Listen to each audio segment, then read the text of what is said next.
and now yield 5 minutes to my friend from Indiana, Mr. Marlin Stutzman. Thank you, Mr. Chairman. And it's good to be back on the Budget Committee after an 8-year hiatus and living back in the real world and working at creating jobs and watching this American economy under two different presidents. You know, I left in 2017, and so I was back in the private sector under President Trump, and I was also in the private sector under President Obama.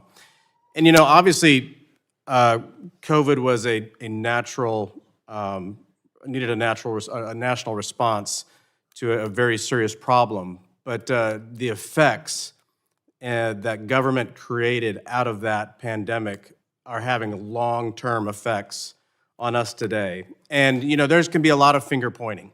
You know, as Mr. Obernolte was commenting about tackling the problems, that's what needs to happen today. Instead of finger pointing, let's point at the problem and let's have an honest discussion about what's really happening here and what has happened. Plenty of mistakes in the past. You know, in 1980, our national debt was $1 trillion. Since George Washington, our founding father, since the creation of this country, all the way until 1980 when Ronald Reagan took the White House, we accumulated $1 trillion of debt. 2010, we had $9 trillion. 2018, $18 trillion. Today, $36 trillion. We've been doubling debt at such a fast pace, it's just unsustainable. And we have to have an honest discussion amongst ourselves right here. We got to fix this. And, you know, I hear folks on the other side of the aisle talking about egg prices. Well, I come from a family farm in Northeast Indiana where we know a little bit about farming. And what government has done over the past 3 years has driven up the price of those eggs, whether it's regulations, whether it's spending money into an economy where people aren't then turning around and having the opportunity to work and to be productive. We need production in this country because that's going to help make the demand. We can buy the goods and services that we need. People are working harder today for less. And, you know, we say, well, this is going to happen on election day. We all know this takes a little bit of time to turn this economy around. And let's be just honest with each other that there is optimism. There is hope. The American people are finally glad that somebody's fighting for them.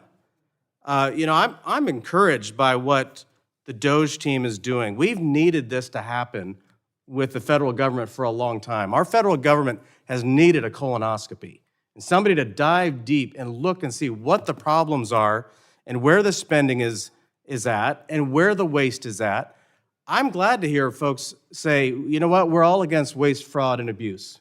Well, let's identify it and let's decide that there is plenty of waste, fraud, and abuse that can be eliminated so that way it goes to the American people. You know, they talk about, well, $20 million here or $5 million here. You know, that's small. But you know what that $20 million could do back in Bluffton, Indiana, for a community? $20 million would have a huge impact in Indiana, in a small community, rather than going to a Sesame Seed program in Iraq.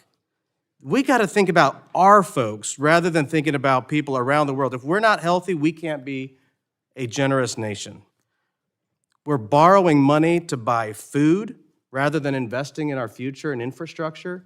That's what's happening. Credit card debt is at an all-time high. That means people they don't have the income to go buy the goods and services that they need, and they're putting it on credit cards.